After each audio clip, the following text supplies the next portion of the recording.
아멘. 오늘의 성도들이 로마서 9장을 바르게 이해하려면 영감의 사도 바울의 생각이 어떻게 흘러가고 있는가, 그것을 살펴보아야 됩니다.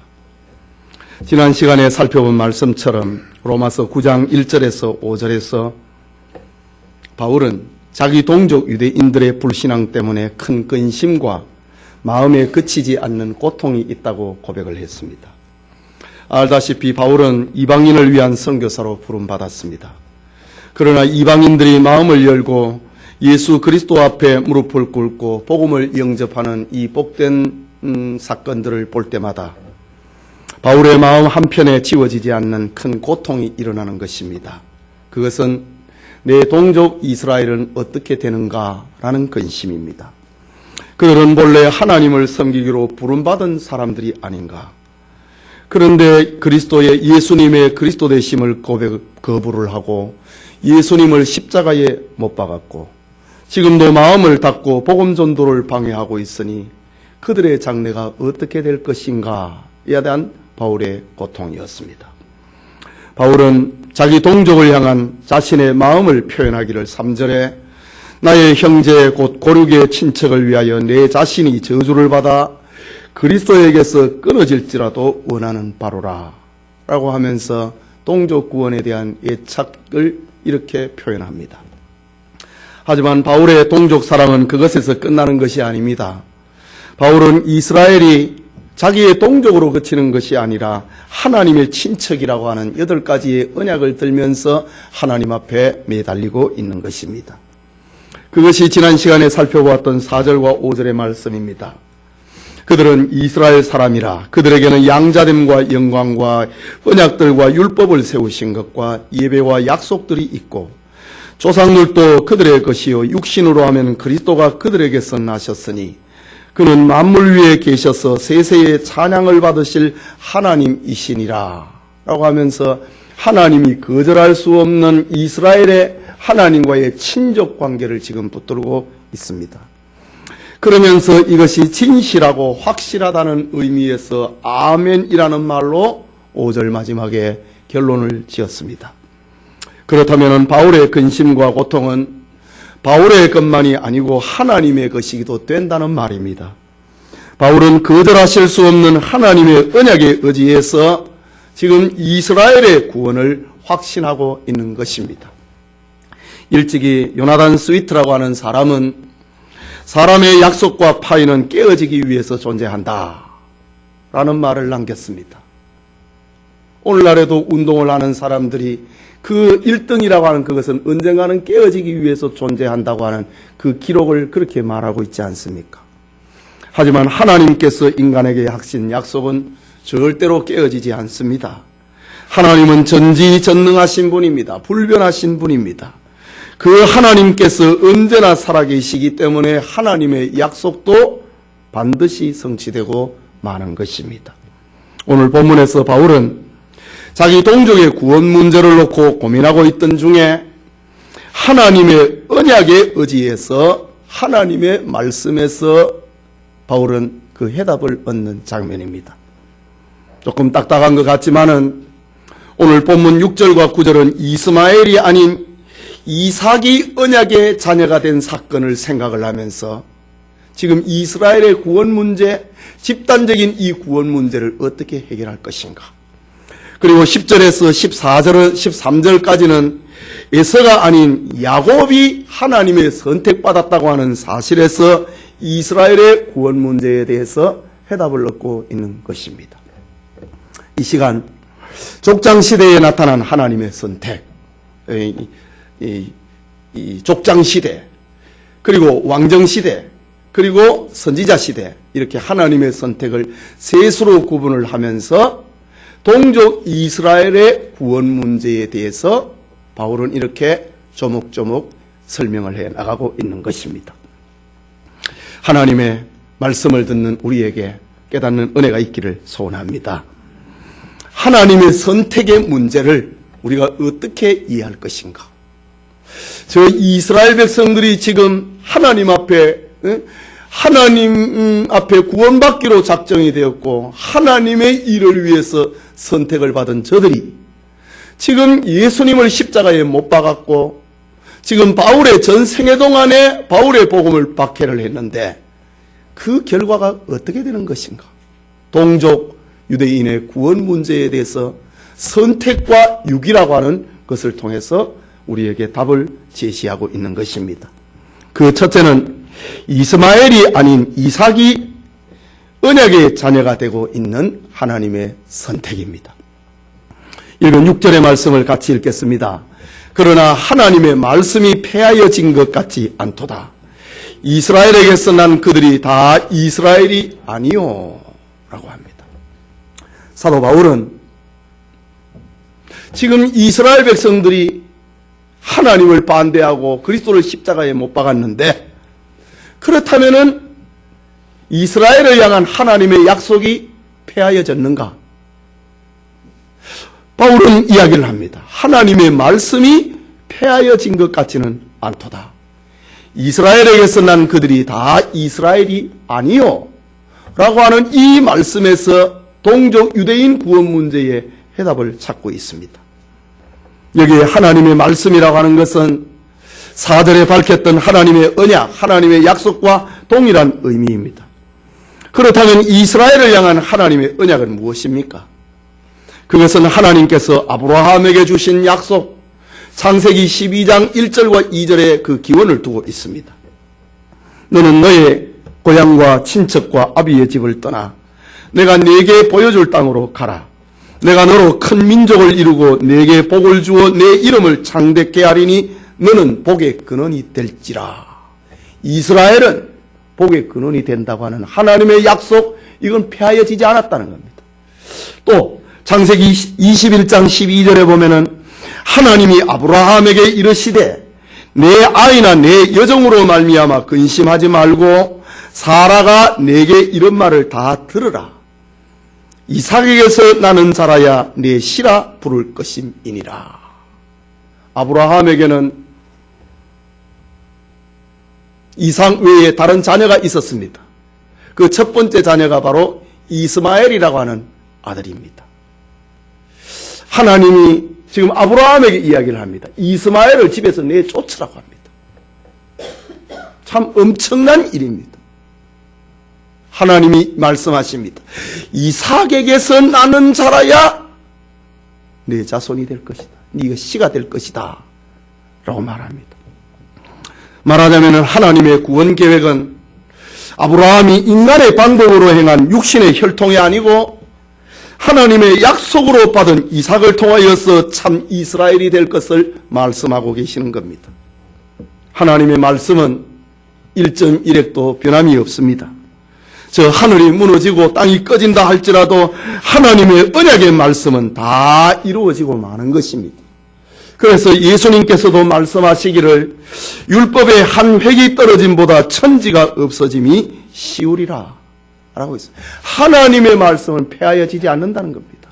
이스라엘이 그 조상 아브라함이 복의 근원이 된다고 하는 것과 그리고 이스라엘의 자손을 통하여서 구원의 계보가 형성이 된다고 하는 이 하나님의 약속은 폐하여지지 않았다고 하는 겁니다. 사도 바울은 자신의 큰 근심, 고통, 동족들이 예수님을 믿지 않는 그들의 모습을 생각을 하고 근심과 고통에 쌓여 있었는데 그것을 풀어내는 열쇠를 하나님의 말씀에서 찾고 있는 것입니다. 바울의 동족 이스라엘은 그야말로 예수님을 십자가에 못 박았고 복음운동을 지금까지 방해함으로 하나님의 구원을 지금 방해를 하고 있는 것입니다. 이 일로 인하여서 바울이 얼마나 고민을 했는지 모릅니다. 그러나 바울은 오늘 이렇게 하나님의 약속의 말씀에서 위로를 얻고 있는 것입니다. 그것이 바로 이스라엘에게서 난 그들이 다 이스라엘이 아니라고 하는 겁니다. 혈통적인 이스라엘은 다 구원받는 것이 아니라고 하는 말입니다.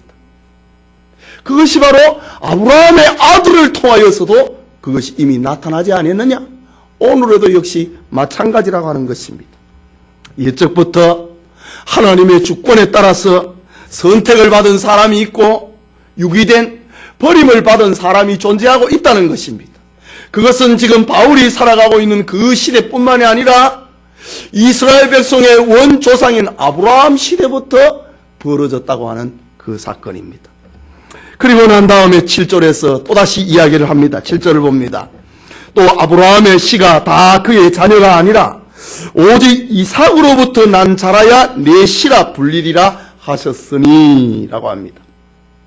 바울은 구원의 논리를 이렇게 반복적으로 말을 하면서 좀 더 구체화시키고 있습니다. 그것은 아브라함의 자손이라고 해서 다 그의 자녀가 되는 것이 아니라는 겁니다.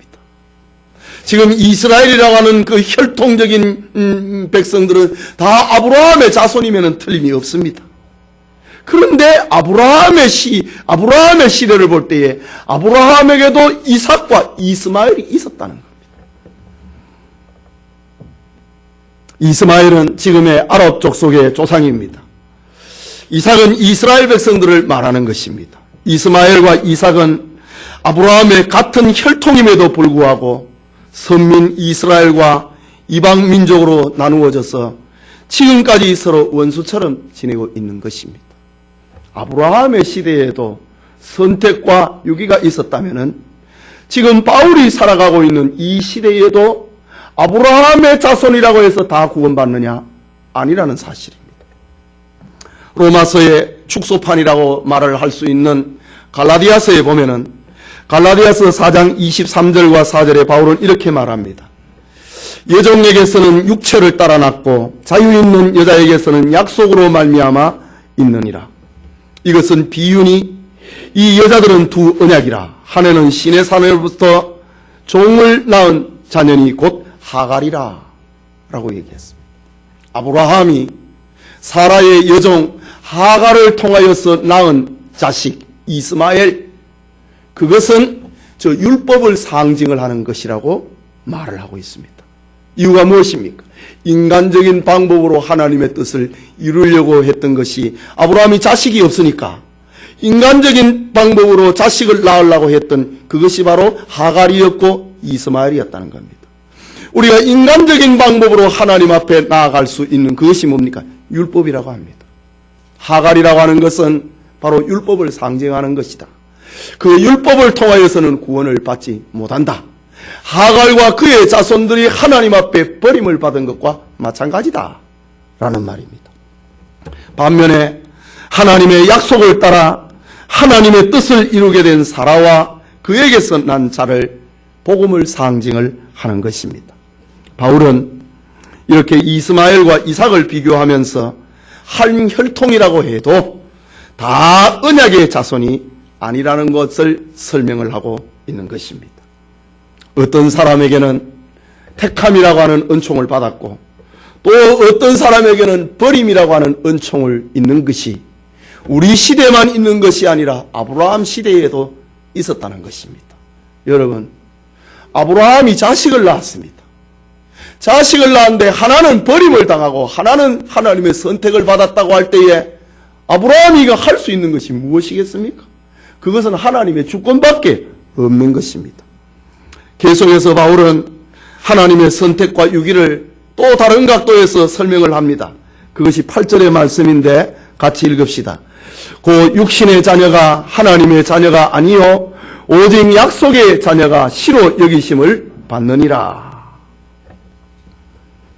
육신의 자녀라고 하는 것은 이미 설명한 것처럼 아브라함이 인간의 계획을 따라서 낳은 방법. 내가 지금 자식이 없는데 지금 100살이 되어가는데 자식이 없다. 빨리 내 자식을 낳아야 후손을 그 대를 계승할 것이 아닌가. 아브라함이 인간적인 방법으로 해서 자식을 낳은 것이 이스마엘입니다. 그런데 하나님께서는 그는 참 이스라엘이 아니라고 합니다. 반면에 약속의 자녀는 하나님의 약속을 따라 낳은 아들 이삭을 가리키는 겁니다. 신약 요한복음에도 이런 말씀이 기록이 되어 있습니다. 요한복음 1장 12절과 13절에 보면은 영접하는 자 곧 그 이름을 믿는 자들에게는 하나님의 자녀가 되는 권세를 주셨으니 이는 혈통으로나 육정으로나 사람의 뜻으로 나지 아니하고 오직 하나님께로부터 난 자들이니라 라고 합니다. 사도 요한이 지금 기록을 하기를 구원이라고 하는 것은 누구의 혈통으로 이어받았느냐, 어떤 족보를 가졌느냐, 어떤 나라에서 태어났느냐, 인간의 방법, 육정이나 사람의 뜻, 사람의 노력을 필요로 하지 않는다고 합니다. 오직 하나님의 뜻으로 말미암아 된다라고 했습니다. 이것이 바로 하나님께서 이삭을 선택을 하시고 이삭을 통하여서 구원의 계보를 이루어가고 계시는 하나님의 뜻이었던 겁니다. 계속해서 9절을 보면은 약속의 말씀은 이것이니 명년 이때에 내가 이르니 사라에게 아들이 있으리라 하심이었더라 라고 합니다. 이 말씀은 창세기 18장 10절의 말씀을 인용을 하고 있는 말입니다. 아브라함이 장막에 앉아 있는 데에 하나님이 보내신 세 천사가 나타나서 소돔과 고모라 성을 멸하러 간다고 말씀을 합니다. 이때에 아브라함은 그들을 극진히 대접을 합니다. 물을 떠다가 발을 씻깁니다. 떡을 굽습니다. 좋은 송아지를 잡아서 요리를 하면서 세 천사들을 영접하였습니다. 이때 한 천사가 아브라함에게 말합니다. 아브라함아, 기한이 이르면은 내년 이맘때가 되면은 네 아내 사라가 아들을 낳을 것이다 라는 말을 들려줍니다. 그런데 그 자리에 지금 사라는 없었습니다. 사라는 부엌에서 일을 하고 있었습니다. 부엌 틈에서 천사가 아브라함에게 하는 이야기를 사라가 들었습니다. 사라가 듣고 있다가 늙은 얘가 지금 나이가 90이 됐는데 내가 어떻게 아이를 낳을 수 있는가 하면서 부엌에서 웃습니다. 이때에 천사가 사라를 불러서 꾸짖습니다. 그러면서 창세기 18장 14절에 여호와께 능치 못한 일이 있겠느냐? 기한이 이럴 때에 내가 네게로 돌아오리니 사라에게 아들이 있으리라 라고 말합니다. 90이 되어서 할머니가 되어버린 사라가 아이를 낳는다. 이것은 사람의 방법이 아닙니다. 이미 아브라함은 사라의 몸종 하가를 통하여서 이스마엘이라고 하는 아들을 낳았습니다. 그런데 하나님은 그건 네 자식 아니라고 합니다. 참 이스라엘이 될 수 없다고 합니다. 이유는 사람의 방법으로 했다 이거지. 그러나 사람이 전혀 기대하거나 낳을 수 없이 하나님의 약속을 따라서 낳은 아들이 있는데 그가 바로 이삭이 될 것이다. 이렇게 인간의 방법이 아닌 하나님의 약속으로 주신 이가 이삭입니다. 이것이 하나님의 주권입니다. 세상에서 우리를 구원한다고 하는 이것은 바로 이와 같은 것입니다. 여러분의 행위로, 여러분의 노력으로, 여러분의 도덕성으로 구원받을 수 있는 아무도 없습니다. 오직 하나님의 주권입니다. 낳을 수 없는 가운데서 사라가 이삭을 낳은 것처럼 하갈이 이스마엘을 낳은 것이 인간적인 방법이 아니고 전혀 불가능하다고 판명이 났을 그때에 하나님이 내년 이맘때에 사라가 아들을 얻을 것이다. 낳을 것이다. 이런 과정을 통하여서 이삭을 얻은 것처럼 바로 이와 같은 과정을 통하여서 저와 여러분이 구원을 얻은 것입니다.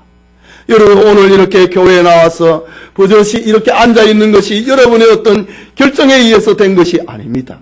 하나님의 은혜 주심의 결과입니다. 마치 사라가 자식을 낳지 못한 상태에서 자식을 얻은 것처럼 바로 우리가 예수님을 믿어서 구원을 얻게 된 것이 바로 이와 같은 하나님의 선택이고 주권이고 사랑이라고 하는 사실입니다. 지금 바울이 큰 근심과 마음에 그치지 않는 고통의 내용인 이스라엘 동족의 구원 문제를 가지고 고민을 하다가 이렇게 하나님의 말씀에서 해답을 얻고 있습니다. 여러분, 오늘의 우리 역시 마찬가지입니다. 고대뿐만 아니라 현대사회를 살아가면서 우리는 풀리지 않는 얼마나 많은 문제들을 직면하게 됩니까?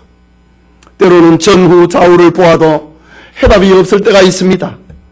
이때의 성도들은 오늘 바울이 하나님의 말씀에서 그 해답을 얻었던 것처럼 우리는 하나님의 말씀에서 위로를 얻고 길을 찾아야 된다는 말입니다. 하나님의 말씀은 확실한 우리의 피난처입니다. 하나님의 말씀은 우리의 분명한 역사와 문제의 실마리를 제공을 하고 있습니다. 바울의 큰 근심과 고통을 성경에서, 하나님의 언약에서, 말씀에서 그 해답을 얻는 것처럼 우리 역시 성경을 가까이 하고 성경을 연구하는 이가 되어야 할 것입니다. 성경은 모든 인생의 문제 해결의 열쇠요, 인생의 등불이라고 하는 사실입니다. 그래서 무명의 한 시인은 시편 119편 103절에서 105절에 노래하기를 주님의 말씀의 맛이 어찌 그리 내게 단지요, 내 입의 꿀보다 더 다니이다. 주의 법도들로 말미암아 내가 명철하게 되었으므로 모든 거짓 행위를 미워하나이다. 주의 말씀은 내 발의 등이요 내 길의 빛이니이다. 사도 바울이 자기 인생의 고민 문제, 동족의 구원이 어떻게 될 것인가, 이 문제를 하나님의 언약, 하나님의 말씀에서 해결을 받았을 때에 바로 바울의 고백도 이와 같을 것입니다. 하나님의 말씀은 내 발의 등이요 내 길의 빛이다. 이것은 시편 시인의 고백뿐만 아니라 바울의 고백인 것입니다. 오늘 우리가 살아가면서 여러 가지의 풀려지지 아니하는 삶의 문제를 어디에서 해결을 할 수 있을 것인가? 인류의 기원을 어디에서 찾을 것인가? 인류의 마지막 종말을 어디에서 그 해답을 찾을 수 있을 것인가? 하나님의 말씀에서 찾을 수 있다는 것입니다. 그래서 하나님의 말씀은 우리의 발의 등불이고 우리의 길의 빛이라고 하는 사실입니다. 바울은 이스라엘이 실패해버린 이 구원의 문제를 고민하다가 이삭의 선택과 이스마엘의 육이라고 하는 하나님의 주권적인 선택에서, 그 말씀에서 지금 길을 찾고 있는 것입니다.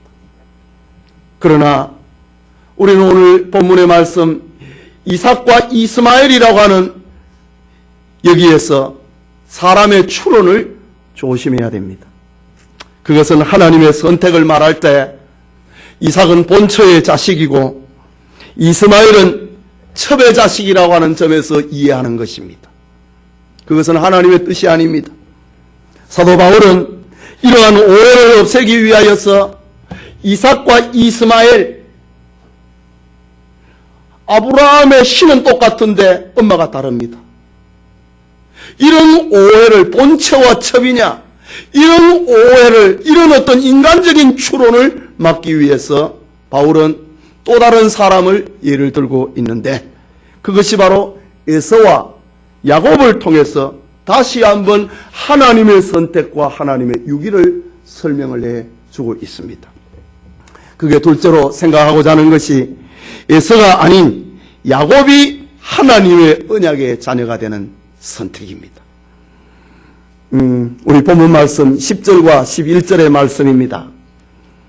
같이 읽읍시다. 그뿐만 아니라 또한 리브가가 우리 조상 이삭 한 사람으로 말미암아 임신하였는데 그 자식들이 아직 나지도 아니하고 무슨 선이나 악을 행하지도 아니한 때에 택하심을 따라되는 하나님의 뜻이 행위로 말미암지 않고 오직 부르시는 이로 말미암아 서게 하려 하사라고 기록합니다.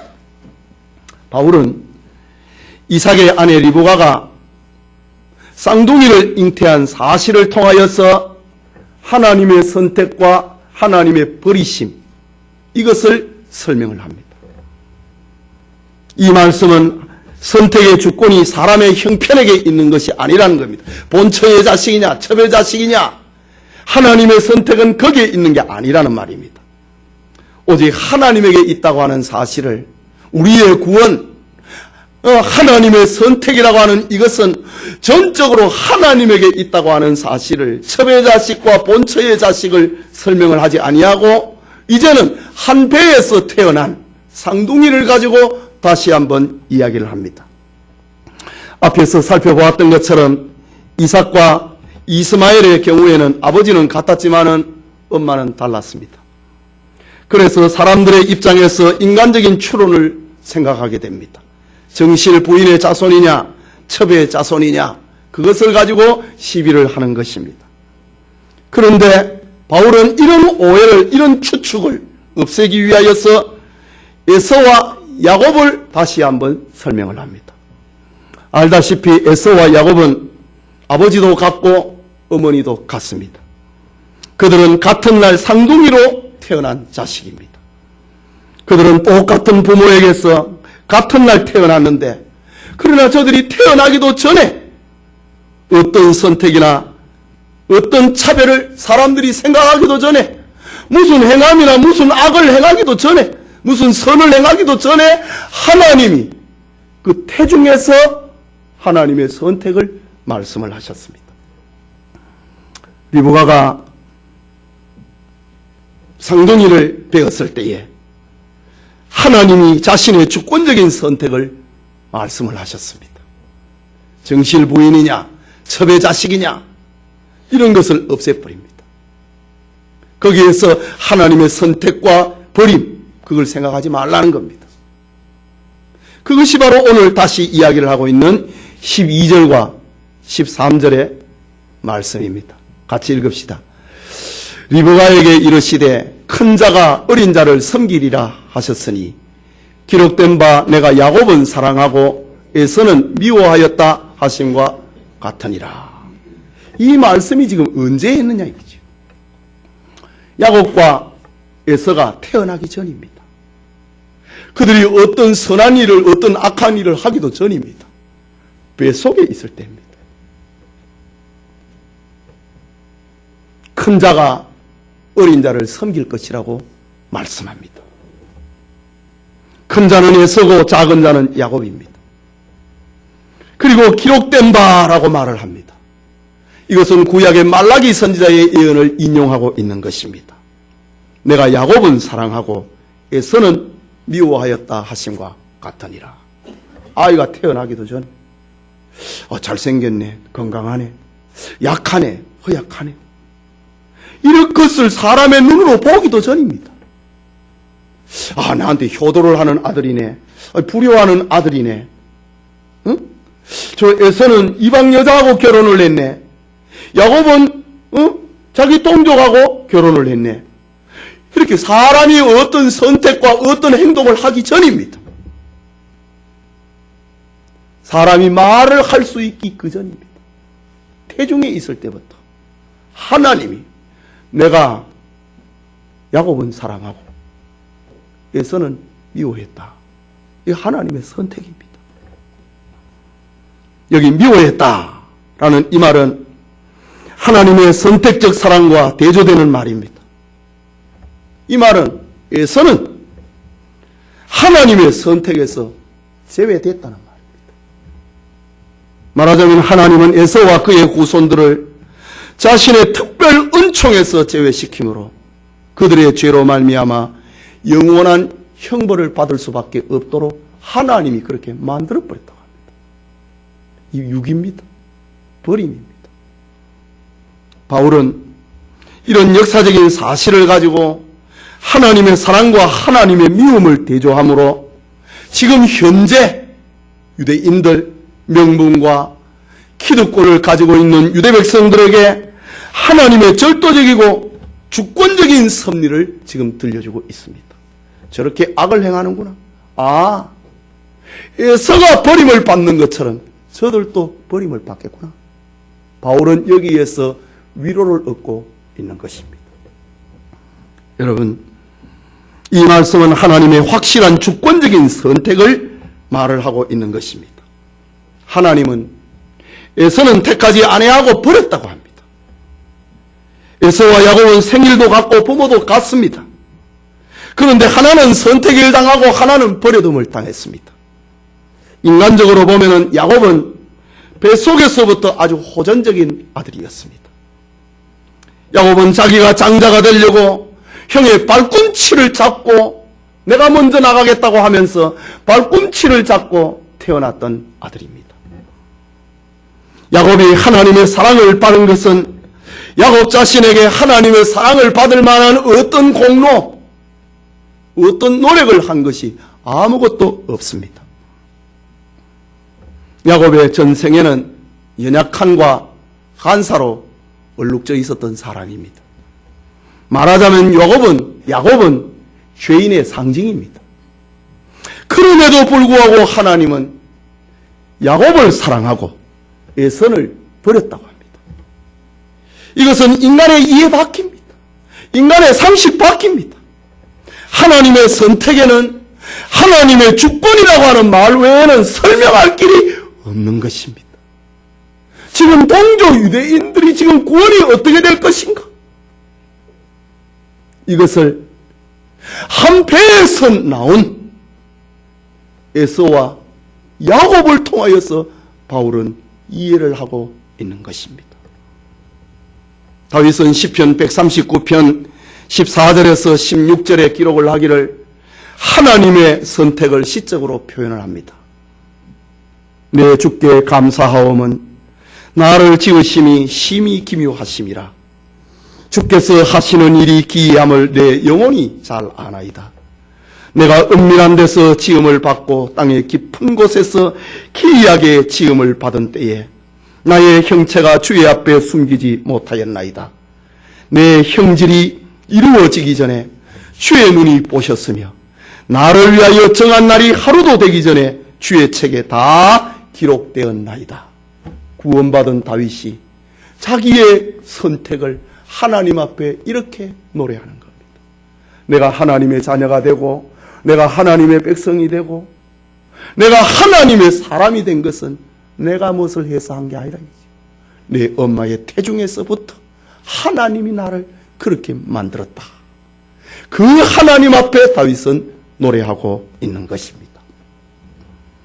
하나님의 선택은 바로 그 아들 예수 그리스도를 믿도록 택하시는 하나님의 주권적인 사역입니다. 우리가 믿으려고 애를 쓰는 게 아니라 하나님의 택함을 받은 사람은 믿어지는 것입니다. 하나님의 선택은 구원입니다. 그 선택의 시기는 창세전에 그리스도 안에서 우리를 선택을 했다고 에베소서 1장에 이렇게 기록을 합니다. 세상이 만들어지기 전에 하나님의 계획 속에는 우리의 구원이 들어있었다고 하는 말입니다. 이 말씀은 하나님이 세상에 그 기초를 놓기 전에 벌써 인류에 대한 구원을 계획하셨다는 말입니다. 깊도다 하나님의 지혜와 지식에 부요함이요. 누가 하나님의 지혜와 지식을 다 알 수 있겠는가? 하나님의 선택과 버리심에 그 지혜, 그 높으심에 대해서는 알 수 있는 자가 없는 것입니다. 하지만 우리가 여기서 중요하게 알아야 될 것이 있습니다. 그것은 누가 하나님의 선택을 받은 사람인지 우리는 모른다는 겁니다. 그래서 하나님은 전도라고 하는 것을 통해 가지고 택함을 받은 사람들을 찾아내는 것입니다. 자석을 가지고 있는 큰 자석이 있습니다. 그런데 그것을 모래사장이 이렇게 굴리면은 철분을 가지고 있는 쇠붙이는 자석에 들러붙습니다. 전도라고 하는 것은 바로 세상에서 철분을 가지고 있는 쇠붙이를 찾아내는 것처럼 전도라고 하는 것은 세상에서 하나님의 택한 사람들을 찾아내는 겁니다. 사도 바울이 고린도에서 사역을 할 때에 너무 반대가 심하고 바울을 죽이려고 위협을 하자 바울은 전도의 짐을 싸서 다른 데로 가려고 했습니다. 이때 그날 밤에 하나님이 바울에게 들려주신 말씀, 사도행전 18장 10절에 내가 너와 함께 있음에 어떤 사람도 너를 대적하여 해롭게 할 자가 없을 것이니 이는 이 성 중에 내 백성이 많음이라 하시더라. 바울아 담대하라. 그리고 복음을 전하라. 이 성 중에 내 백성이 많이 있다. 라고 말씀하십니다. 우리가 전도해야 될 이유가 바로 여기에 있습니다. 우리가 사는 곳에 하나님의 백성이 있기 때문입니다. 하나님의 백성이 많이 있기 때문에 하나님께서 여기에 교회를 세웠습니다. 우리는 좋은 장소를 찾아가지고 좋은 어떤 여건을 가지고 있는 곳을 찾아서 여기에 예배당을 세웠지만은 그러나 하나님께서는 이곳에 하나님의 택한 백성이 있다는 겁니다. 이것을 하나님께서는 우리가 인지할 수 있는 여러 가지의 사건을 작용을 해서 여기에서 영천교회를 할 수 있도록 하신 것입니다. 여기에서 우리가 전도를 해야 되는 것입니다. 이스라엘 민족에게 맡기신 사명은 아브라함의 혈통을 통하여서 예수 그리스도를 이 세상에 출생하도록 만드는 것이 이스라엘이 받은 사명입니다. 예수 그리스도가 구원자로 오시는 그 중요한 사명을 감당하기 위해서 이스라엘은 민족 단위로 하나님의 택함을 받았습니다. 그러나 이 선택이 아브라함의 혈통을 가진 모든 사람의 구원을 보장하는 것은 아닙니다. 아브라함의 자손으로 태어난 사람이라 하더라도 이스마엘은 버림을 당했다. 한 엄마의 뱃속에서 태어난 야곱의 형에서라 하더라도 하나님 앞에 버림을 당했다는 겁니다. 혈통을 의지할 수는 없다는 겁니다. 오직 하나님의 선택과 은혜에 있다고 하는 것입니다. 아브라함의 자손으로 태어난 사람이라도 자기 영혼의 구원을 위해서는 개인적으로 하나님의 택함의 은혜가 따라와야 된다고 하는 말씀입니다. 여러분, 오늘의 설교가 조금 딱딱하게 들릴 수도 있을 것입니다. 어쩌면 선택과 버림이라고 하는 교리적인 논쟁처럼 보일 수도 있을 것입니다. 사실 오늘의 본문을 가지고 어거스티나 루터, 칼빈이나 그리고 웨슬레 사이에서 신학적인 견해로 가지고 해석을 달리하는 경우도 있습니다. 그러나 사도 바울은 논쟁이 될 수 있는 그런 교리를 바울은 절대로 피해가지 않습니다. 그리고 절대로 논쟁이 된다고 해서 가볍게 다루지도 않습니다. 바울은 오히려 이런 교리적인 논쟁을 통하여서 우리가 하나님의 신실하심을 이해할 수 있도록 도와주는 것입니다. 구원은 하나님의 손에 들린 것이다. 하나님의 선택에 달려있는 것이다. 하나님의 주권적인 선택에 달려있는 것이다. 이것을 바울은 오히려 논쟁이 되면 될수록 더 강하게 이 말씀을 주장을 하고 있는 것입니다. 우리 중에 혹시 교리가 우리의 삶에 아무런 관련이 없다고 생각을 한다면 삶의 계획과 방식을, 신앙의 방향을 다시 점검을 해야 됩니다. 바울이 보기에 이 위대한 교리가 우리가 살아가고 있는 방식과 오히려 직접적인 관련이 있다고 합니다. 나의 이 고민을 오히려 성경에서 나는 그 해답을 찾는다고 바울은 말하고 있는 것입니다. 하나님의 위대한 진리가 우리의 삶에 영향을 미치지 못한다면 그것은 절대로 바른 교리가 될 수도 없고 바른 신앙이 될 수도 없는 것입니다.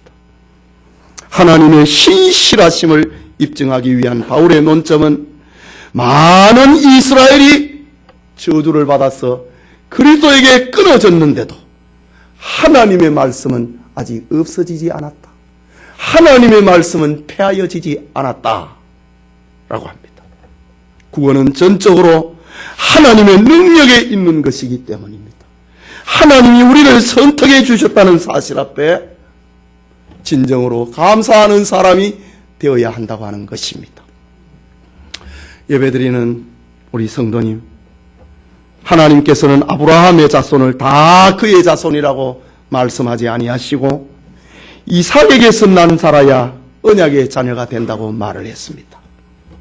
뿐만 아니라 하나님은 같은 부모를 가지고 있는 에서는 미워하고 야곱은 사랑했다고 합니다. 하나님의 선택은 하나님께서 아무렇게 되는 그런 선택의 방식이 아닙니다. 하나님의 기뻐하신 뜻 가운데서, 하나님의 지혜 속에서, 하나님의 사랑 속에서, 하나님의 공의로움 속에서 에서는 버리고 야곱은 선택을 합니다. 이스마엘은 버리고 이삭은 선택하는 것입니다. 이것이 하나님의 지혜입니다. 이것이 하나님의 공의입니다. 이것은 사람이 절대로 이해할 수 없는 하나님의 사랑이라고 하는 것입니다. 아브라함은 하나님의 은혜로 믿음의 조상으로 선택이 되었고, 그리고 믿음의 조상답게 믿음을 가짐으로 하나님의 축복을 받은 사람입니다. 그래서 아브라함처럼 믿음을 가진 모든 사람에게 하나님의 은혜로 값없이 주어지는 선물이 되기 위해서 믿는 사람 모두에게 똑같이 아브라함의 축복을 약속하고 있는 것입니다. 아브라함과 같은 이런 믿음을 가져가면 민족을 이룬다.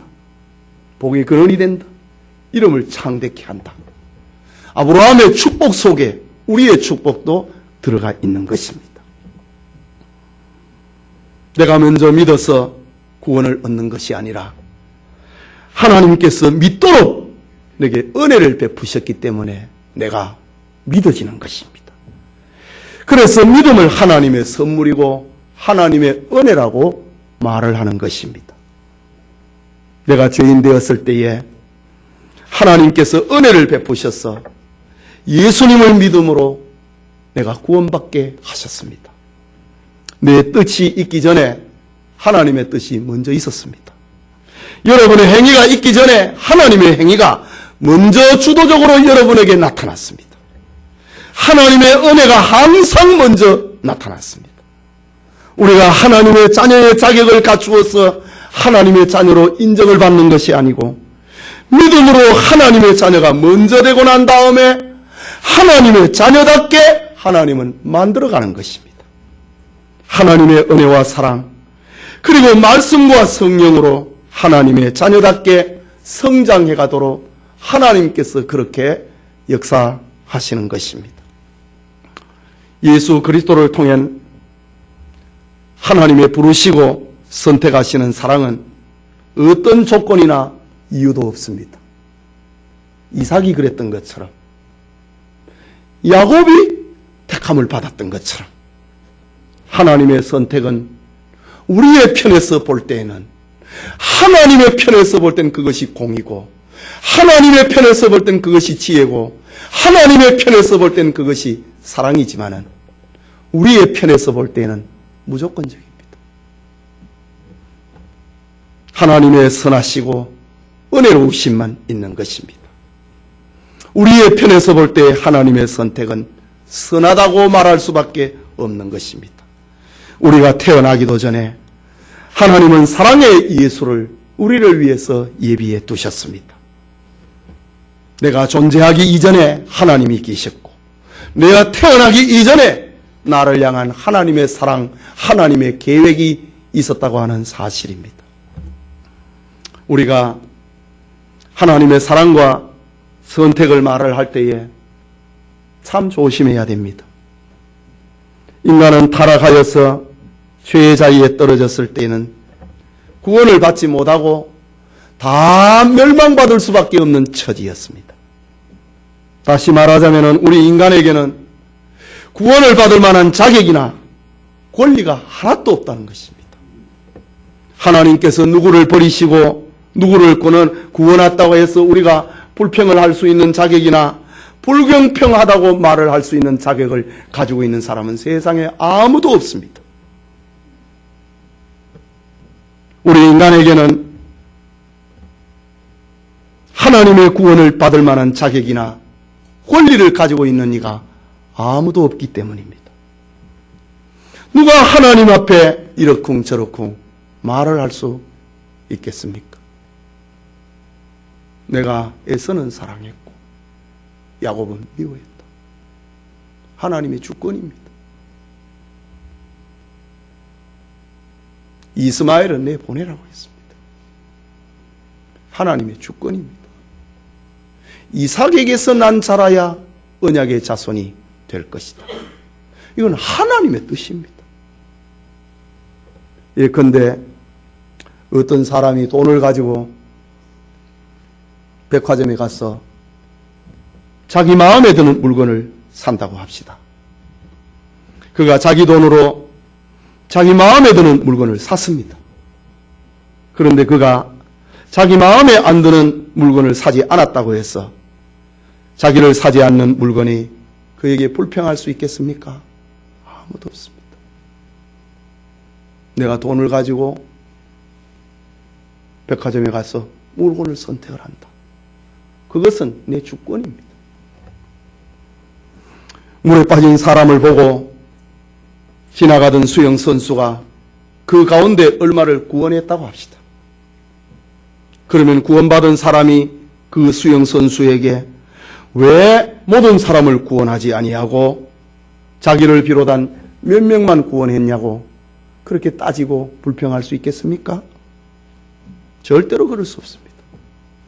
죽음에서 구원받은 사람은 그저 감사하고 또 감사하는 일밖에 없는 것입니다. 오늘 예배드리는 성도님, 우리는 하나님의 사랑의 표현인 십자가의 예수를 통하여서 나를 선택을 하신 하나님의 사랑의 섭리를 발견해야 됩니다. 예수 그리스도를 믿음으로 하나님의 진실하신 선택의 사랑을 느끼고 그 오묘한 하나님의 경륜과 비밀에 감사하고 또 감사하는 이가 되어야 할 것입니다. 사도 바울은 동정 유대인 구원 문제에 대해서 그렇게 고민하다가 하나님의 말씀에서 위로를 얻고 하나님의 말씀에서 그 해답을 얻는 것입니다. 이스라엘의 역사를 보자. 오늘의 이 시대의 이스라엘은 예수님을 십자가에 못 박았다. 그리고 전도자들을 죽였다. 지난날 이스라엘의 역사를 보자. 하나님께서 이삭은 선택하고 이스마엘은 버렸다. 야곱은 사랑하고 에서는 미워했다.